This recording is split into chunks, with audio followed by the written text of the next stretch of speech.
On today's fascinating episode, I interview Alex Seymour. Alex Seymour is the author of Psychedelic Marine, a transformational journey from Afghanistan to the Amazon. After returning from a tour of duty during the war in Afghanistan, Alex Seymour needed a way to cope with the extremes he experienced as a member of the Royal Marines Commandos, losing 7 men in his unit and having his best friend critically injured by a Taliban bomb. Drawing upon his pre-deployment experiences with DMT and psilocybin mushrooms, Alex knew that entheogens could help him release his fears and traumas. But he also knew that simply taking psychedelics wasn't enough. He needed ceremony, something sacred to draw meaning from his experiences, to help him reassess not only the war and his role in it, but his entire life. So he set out for the Amazon in search of the hallucinogenic brew known as Ayahuasca and a shaman to guide him. Get yourself a cup of tea, a nice relaxing place. This is a fascinating interview. You're going to really enjoy it. Like the video, comment below, and subscribe to the channel. Alex Seymour, welcome to the program. Thank you very much, Russell. Very pleased to be here. Alex, what would make you uproot your entire life to fight in Afghanistan? I mean, this is about the last place I'd ever want to be. But yet you had you had a wife, 2 kids, a successful IT business. What would make you change your entire life for that?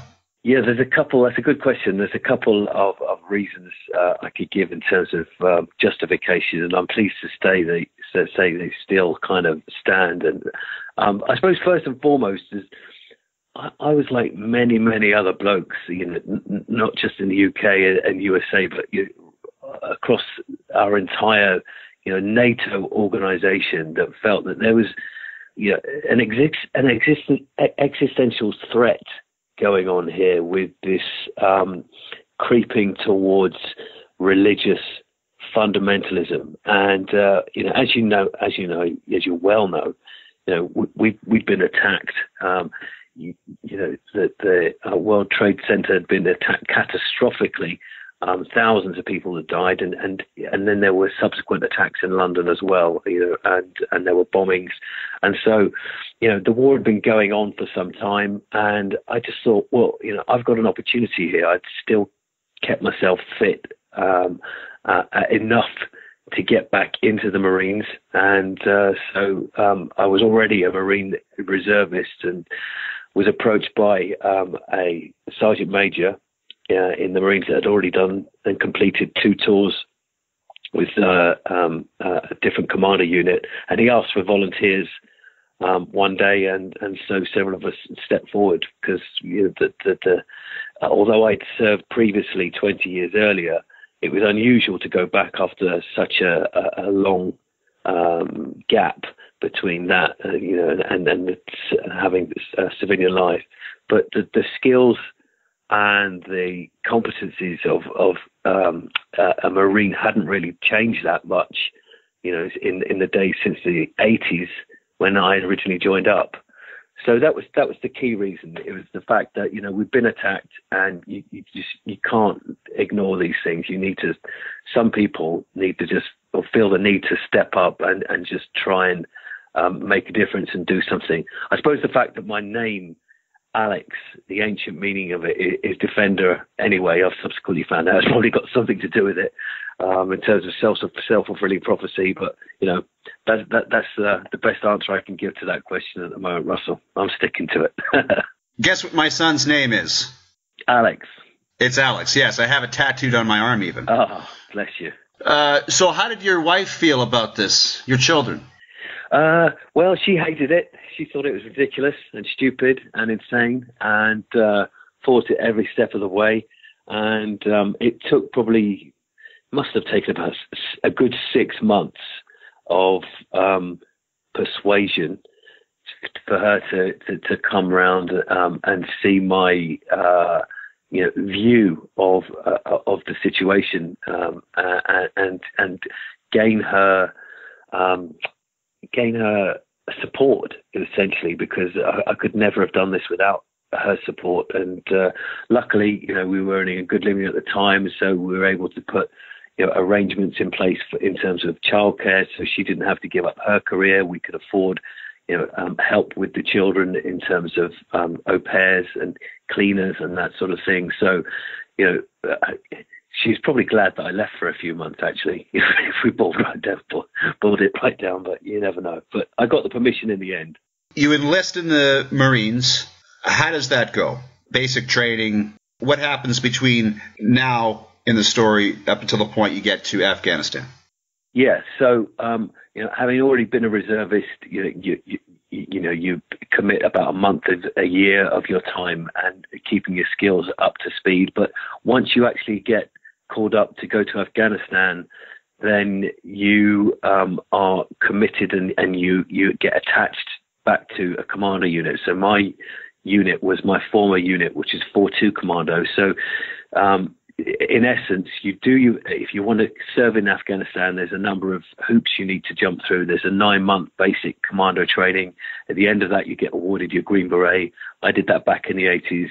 And then prior to actually getting posted to Afghanistan, you need to do 6 months pre-deployment training. So that's what I did and had to do and complete, after this 20-year gap. So I had to temporarily leave my career with a global tech company and just kind of go on a secondment, for want of a bit of expression, to this military unit, serve with them full time, assimilated into the team there, so that you're living and working on a daily basis with the same guys that you're going to be operating out on the ground in the field within Afghanistan.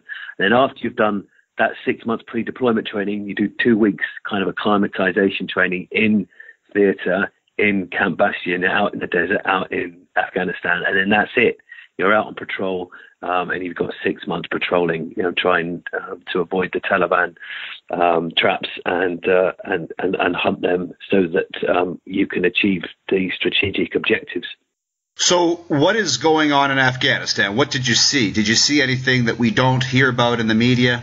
Well, the first thing that struck me, there were no surprises, obviously, because apart from one key one, which I'll mention, but everything was as I expected. Obviously not as it should be, but as I expected. So we'd been briefed by the intelligence guys and our guys that had previously toured out there over and over and over.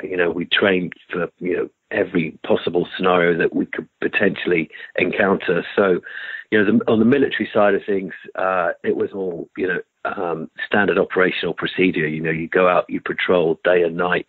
You don't have days off, but you'd encounter all the usual extremes of modern warfare. But the one thing that did surprise me was just how much opium was growing everywhere. So we couldn't walk anywhere. And I'm talking, within 100 meters, 200 meters without, literally size 10 boots crunching over opium poppies. And there were just fields and fields and fields of opium. And it quickly became apparent that, we were, nurturing and supporting a civilian population that's quite openly growing opium.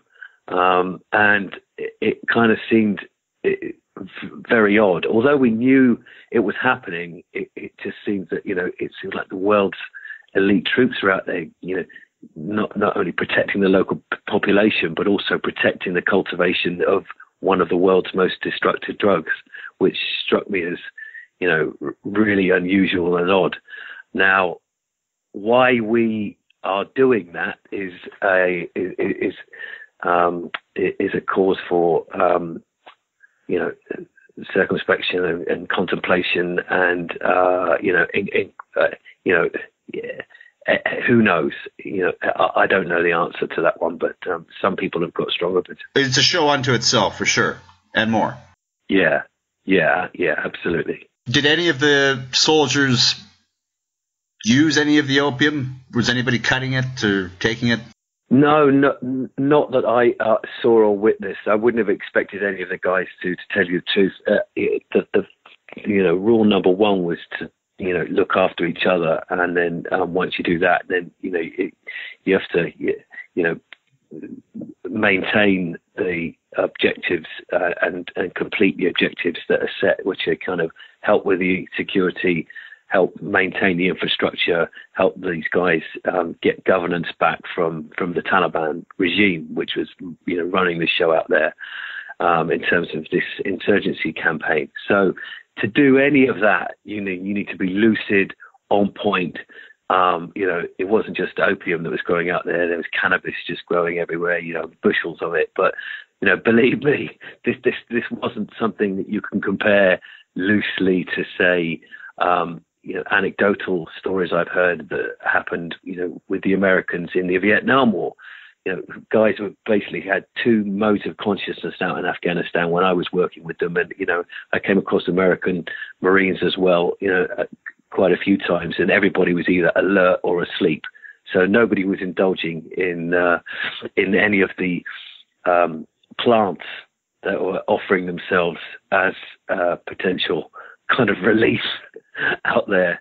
No, the short answer to that question is no. Nobody was imbibing. And as you said, it's a team atmosphere. So even if it were, you wouldn't say anything. Well. Right. But you're fighting for your life. I'm not sure I'd be using that opportunity to party. Exactly. Why jeopardize or compromise the safety of the people that are looking after your back? It just wouldn't make sense to do that, and there's no opportunity to do that. And everybody knows that eventually your days on R&R will come, and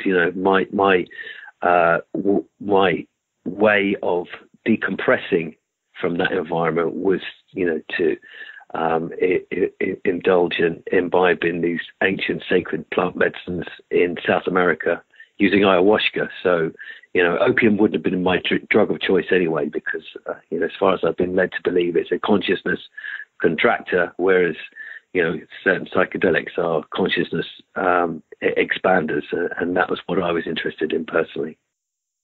So we talked before the show about a specific incident that I was involved with regarding someone going to Afghanistan, getting post-traumatic stress disorder. Same happened to you, different story, obviously. What's the worst of what happened in Afghanistan to have affected you, and what do you think is affecting everyone out there? Because it wasn't just you, it's a lot of people.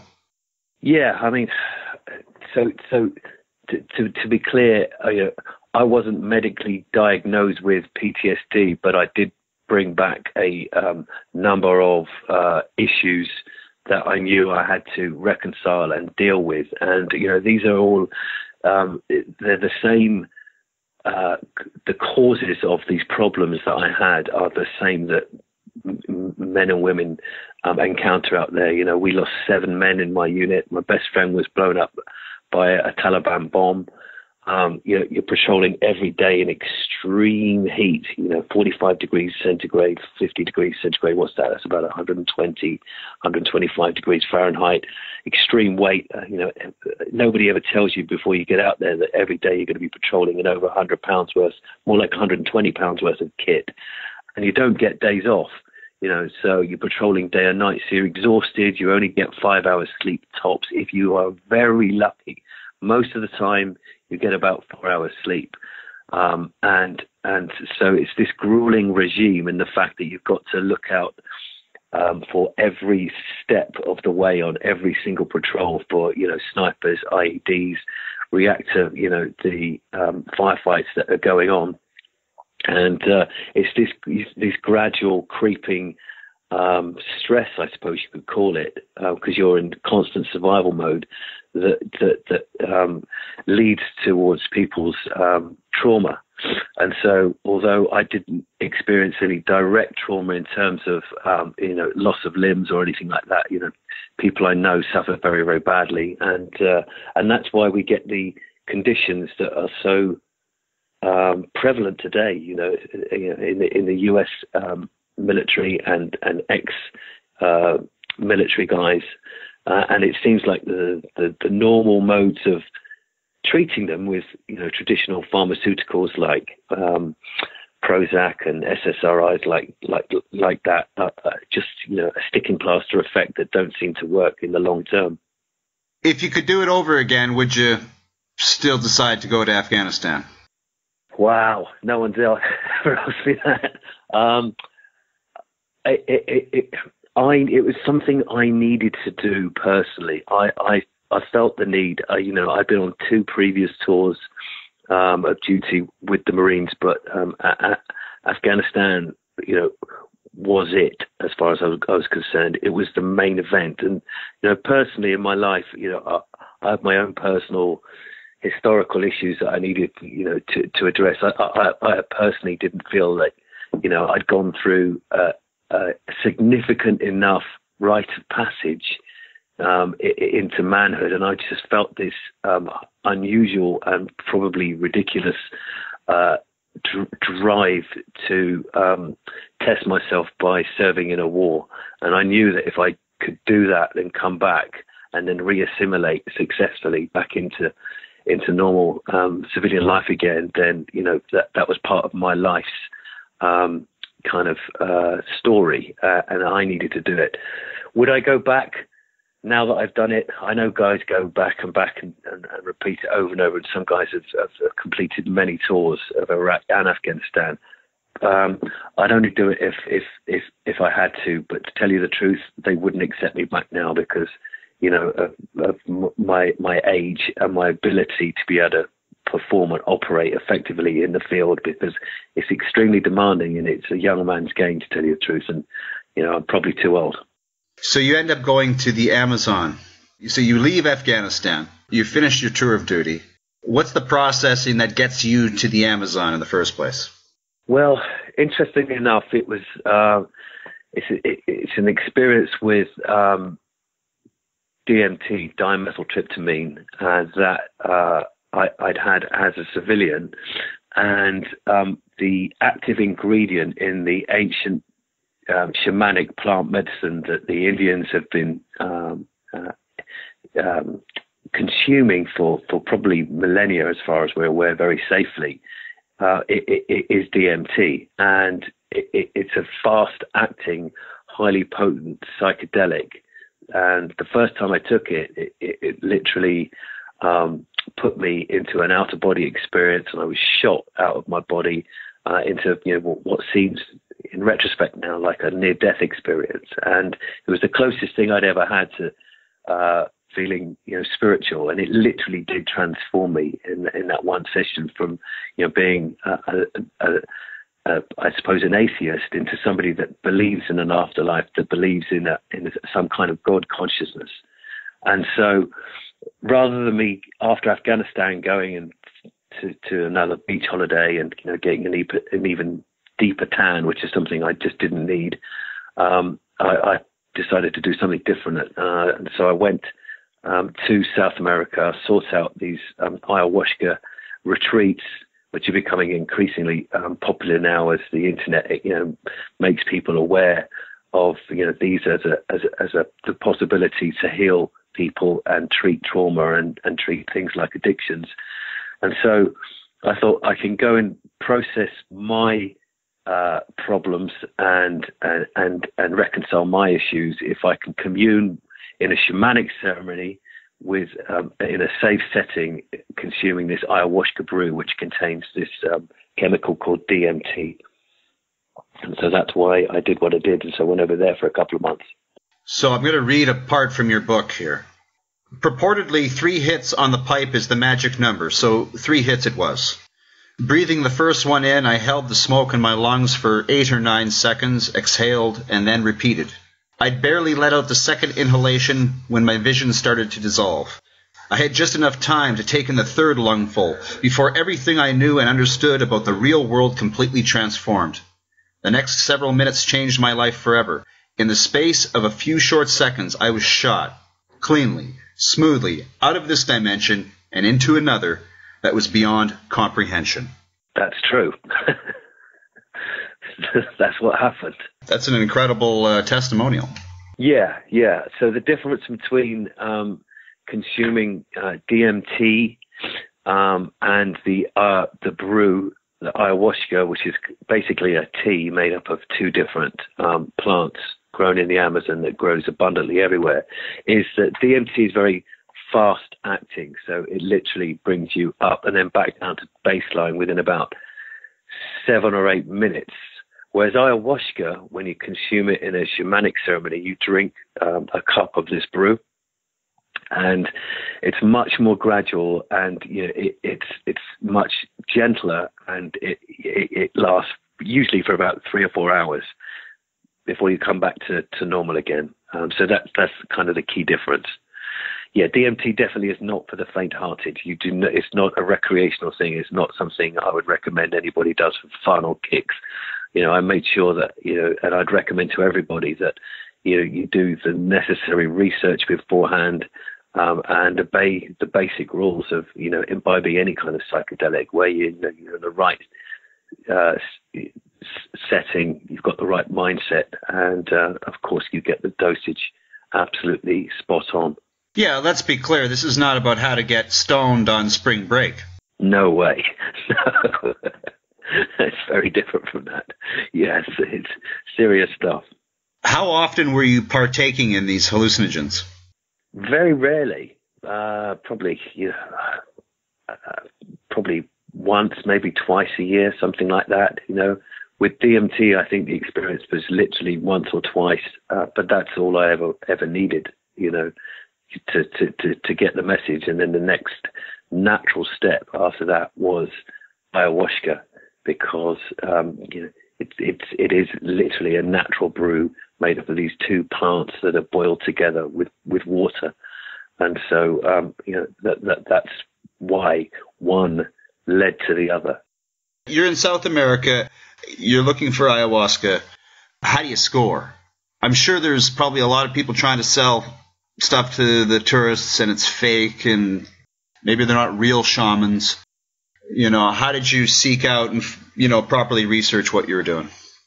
Yeah, so I had some time whilst I was winding down on decompression leave from Afghanistan, and I spent a couple of days researching and Googling, and I came across a couple of retreats, and the testimonials for these ayahuasca retreats where you stay for a week or so were excellent. And so I then started up a dialogue with the people that ran them.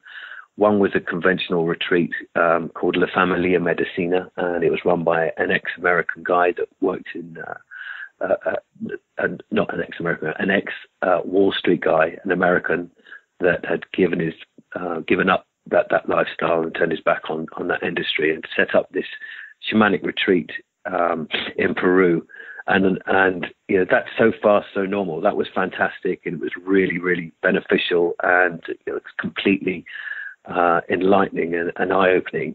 But what really took the whole journey to South America to a whole new level of an incredible adventure, is the only way I can really describe it, was the participation in the second part of the journey, which was something called the Mythic Voyage. And the Mythic Voyage was something that was altogether different, that was unique. And to the best of my knowledge, I've never heard anybody run an event like this before or since, to tell you the truth. It was so crazy. Well, what was the Mythic Voyage? So the Mythic Voyage was run by this incredible polymath character. He'd been running these voyages for I think this is the 6th year on the bounce now. Many people had, returned again and again.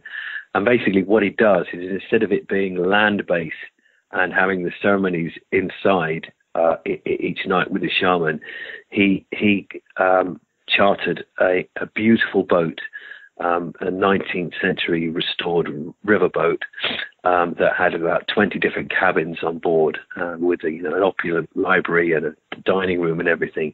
And he had a team of shaman with him, and what part of that team was 7 tiny little shamana women. They were all under 5 feet tall, or middle to old age, and basically these were trained you refer to as ayahuasqueros, trained in the art of shamanic healing. And the idea was that every single day the boat would sail out into the middle of nowhere, down the Amazon, down a tributary, down another tributary. You'd be literally hundreds of miles from civilization, deep in the jungle. And then every night we would go ashore in a canoe as a group with the shaman and 20 voyagers. I mean, he referred to us quite amusingly as his Argonauts. And we would have a shamanic ayahuasca session in the jungle, because prior to actually getting out of the boat, his team had gone ashore and with machetes they cut a swathe in the jungle, a ceremony space, and then prepared an area where we'd have the ceremony. And so the key difference is that this setting was now outside, so you were surrounded by the jungle, and you enveloped by the stars and the moon, which, when you're hallucinating very powerfully on this brew, was absolutely phenomenally incredible, and the jungle would just come alive. But what really, really transformed it for me into being something very special was the singing of these 7 female shamanas, all simultaneously singing these Icaro songs, which are healing songs that the Indians have sung to move and shift energies. And so the whole idea was that, we'd all lie down in silence, and this is what we did. And everybody had their own intentions for their own healing. And they drink the ayahuasca. You'd listen to these incredible Icaros, which were sung by these shamanas. And then after the ceremony, after 4 or 5 hours, you get back on the canoe, get back on the ship, fall asleep for what was left of the remainder of the night, sail on down the river and do the whole thing over completely the same the next night in a completely new location. And it was mad. It was crazy. It was the wildest thing I'd ever done. So how many days in a row did you do this? At about 7. Oh, my goodness. I think. Yeah. That is crazy. Yeah, it was crazy. I mean, honestly, how do you keep your mind together? Well, there's a couple of ways of doing that. One is just to, have faith that these guys know what they're doing. I could see that from around me, some of the other voyagers were highly competent, intelligent, first world professional people. There was a heart surgeon there. There was a political consultant who'd been a consultant to a number of regimes in South America. The guy that led it was extremely charismatic and extremely experienced with ayahuasca, and so was his South American team. They were master ayahuasqueros. But having said that, I did have a crisis of confidence after about 4 days when one of the guys kind of almost flippantly mentioned after a ceremony as we were walking back from the jungle back to get the canoe back to the actual ship. He said, "Do you know what we've experienced here? What this is?" He said, "It's a cult." And right then, he popped my balloon and ruined everything. I just thought, oh my God, he's right. I've bumbled into a cult out here. I'm exposed. I'm hundreds, if not thousands, of miles from civilization. There's a madman here, a polymath, that's running the show, saying everyone's going to do what I say and follow my rules. And I didn't have a compass, I didn't have a map.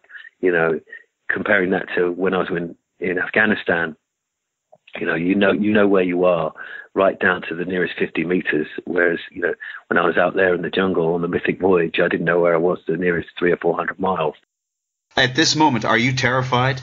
Yeah, I do. I did have a complete collapse in faith of towards the leader, and there was a thing that scared me.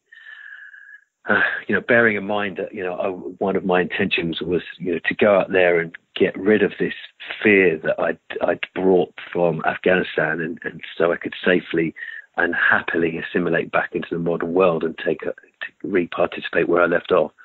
But all of that had gone. It had crumbled, and I had to go and voice my concerns with a number of other of the voyagers and say, look, we've blundered our way into, some kind of something sinister potentially here. And the thing that really concerns me is what's going into the ayahuasca. I'm not actually witnessing what's going into the brew. And my fear was that there's a potent psychedelic, which I've got no experience of, that I thought at the time might be put into the actual brew, which is something called Datura.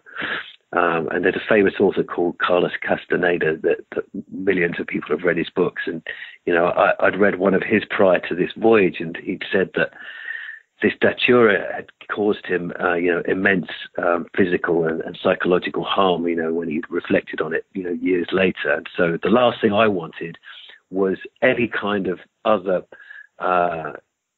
toxic ingredient going into the ayahuasca. And because I didn't now trust the guy that was running the show, for want of a better expression, I didn't trust the ayahuasca. And so I did go spiraling into deep paranoia for a while, and I needn't have, and the nice outcome to this is the fact that it was a completely self-induced fear burden, and I needn't have done it, because all I had to do was trust and have faith, and seek guidance from the people that were around me, and that's what I did, and it was all fine and worked out fine. But that wasn't to say that there weren't further dramas that were incredible as we went along the way further down the river.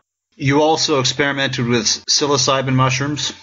Yes, but not on this journey. I mean, in England where I live, the fields near my house are full of them in the right season. And, again, I'm a strong supporter of the famous and unfortunately dead Terence McKenna. And so if you listen to anything that he has to say about this topic, and I'd had many, if not hundreds of hours of his speeches about psilocybin, I'm a strong supporter of them, and believe very much that they can help with all kinds of medical and mental conditions that are only now being validated properly in the scientific world by good proven scientific institutions like the University College London, Johns Hopkins University in the United States, institutions like these. So yeah, I do support and believe in them. Again, always in the right setting, with the right mindset. I think there's value in them. You talked about further troubles down the river. What happened? Yeah, so not necessarily troubles with me, but there were a couple of incidents whereby in the shamanic ceremony, there was one occasion where I was asked to run the ceremony, which was daunting, very, very daunting. This is after I'd come back from my paranoia spiral and decided just to have faith in this guy and trust him and his team. And once I'd made that mental switch, it was literally a choice. Everything got better after that. And he said, okay, one day I want you to run the ceremony, Alex. And so I was a little overwhelmed, didn't really know what to do. But while that was actually going on, I had a gut full of ayahuasca, so I was hallucinating very powerfully myself. One of the ladies in the group, one of the paying voyagers, she appealed out to me, and it seemed that she'd had some kind of, was experiencing some kind of possession, and she literally begged me to take care of her, and at one stage it got pretty freaky because she wrapped her arms around my leg like the last tree in a hurricane that you might find, and she just looked up to me and she said something I'll never forget, but she said, "Suck it out." And I went, "What?" I said, "Excuse me?" And she said, please just suck it out. And she literally wanted me somehow, because I'd been tasked with running the ceremony, to suck out what she perceived to be some kind of entity from her. And, you know, on reflection, it may well not have been an entity, probably wasn't, and we'll never know, but it was something that, you know, was definitely manifesting in some kind of mental issue that she was having, and the ayahuasca was exacerbating it. But luckily, we were able to resolve it, and I went to get help. And when I went to speak to the shaman, and they came over with several of them, and with, you know, their potions and tobacco and all different kinds of stuff that they use, and they performed what I can only describe as now as a kind of shamanic equivalent of an exorcism. And you know, after a while of, you know, soothing and calming her and getting her to do what they wanted, you know, she came kind of back down to baseline and was okay. Yeah, it's interesting actually, because she's just recently reached out to me on social media, and I've yet to reply, but I haven't spoken to her in a long time, and I should catch up with her just to find out what was going through her mind that night. I'd love to find out, because, you know, that was just one of several very odd, strange things that happened, you know, on that journey. Any wildlife that you saw? Any dangers there? Poachers, another thing. No, I mean, there was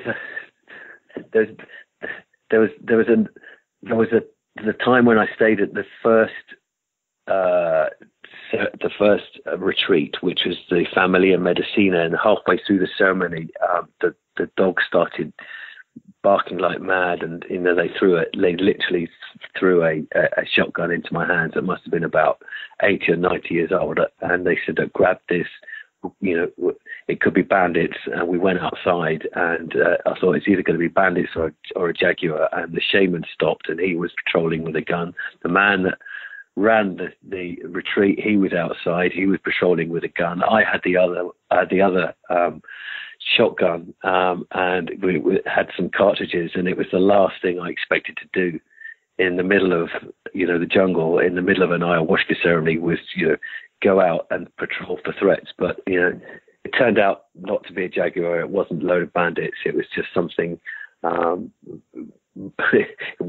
wasn't even dangerous.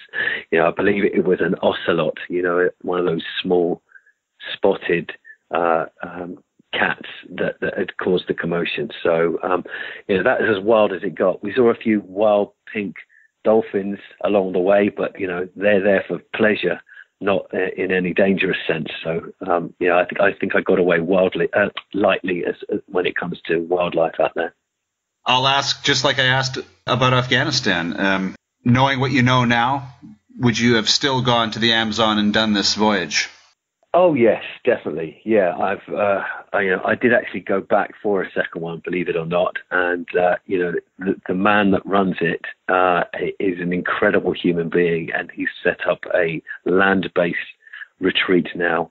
And you know, it's becoming ever more popular, and you know, you can watch what they experience on YouTube, and I would recommend it. And you know, I've been approached by a TV station in the UK to see if we could, you know, get some former servicemen that have experienced or suffer from PTSD and take them down and immerse them in these shamanic ceremonies with the ayahuasca, and see, you know, how we can help them, because, you know, the Americans are way ahead of me on this, and they're already doing it and have done it. And there's a couple of excellent organizations that are using this as a treatment to help suffering ex-servicemen that have got PTSD as an alternative to, you know, big pharma and mainstream pharmaceuticals, by drinking ayahuasca as a therapy instead. At the beginning, you left your family to go to Afghanistan. Did you go back to the family? Yes. Yeah. Bless your heart. Yeah. So I'm still with my family. I'm still, you know, very much in love with my family. I've got 2 children, and, you know, my wife and I have still got, you know, I would call a good, strong marriage. We've been married for nearly 20 years now. So everything is as it should be. And I've picked up where I left off before I embarked in this whole, episode and journey and adventure. So everything's good. Thanks. So the kids must think their dad's a little odd. Yeah. They haven't read the book yet. I mean, my daughter's threatening to, and I'm steering her away. I'm saying that you're too young. She's about 17 at the moment. I'd rather she was a bit older so that she could understand properly. But maybe I'm being naive. My son, again, he's too young. He's 14. And neither of them are big readers. I'm trying to, encourage that, the irony obviously being that, I'm a writer myself. So, but they haven't read it. But yeah, they probably think their father's a bit of a crazy wild man once they read it. And I'd be interested. I'd be fascinated to know what they think once they eventually read it. Have you experienced any long-term damage, or was there any short-term damage from the usage of any of these drugs? No. Ayahuasca, really does come with my highest recommendation.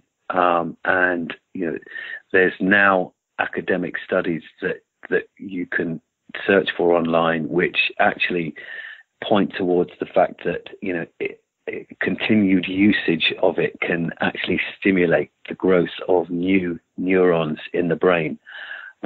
So there's incredible insights that we're still discovering, and it's a new topic to most people, and it's only because of the power of the internet, that people are becoming aware of it. Certainly, it was that way for me. So yeah, no long-term damage. And only good, exciting memories, to tell you the truth. You can say the name. Who did you do this tour with? Yeah, so the first one was the Familia Medicina, and that was absolutely incredible and much more conventional in the sense of an ayahuasca retreat. And the second one it was and still is called the Mythic Voyage. And I believe that the land-based Mythic Voyage is now called Tierra Mythica, and that was run by an incredible, enigmatic and inspiring man called Mikis. And I have a lot to be grateful for and thankful for, and I'll always owe him a debt of gratitude. And I hope one day he'll forgive me for doubting him.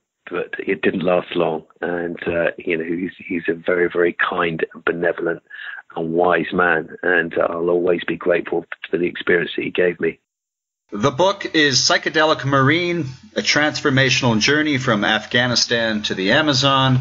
Can the audience reach out to you? Are you on social media, Alex?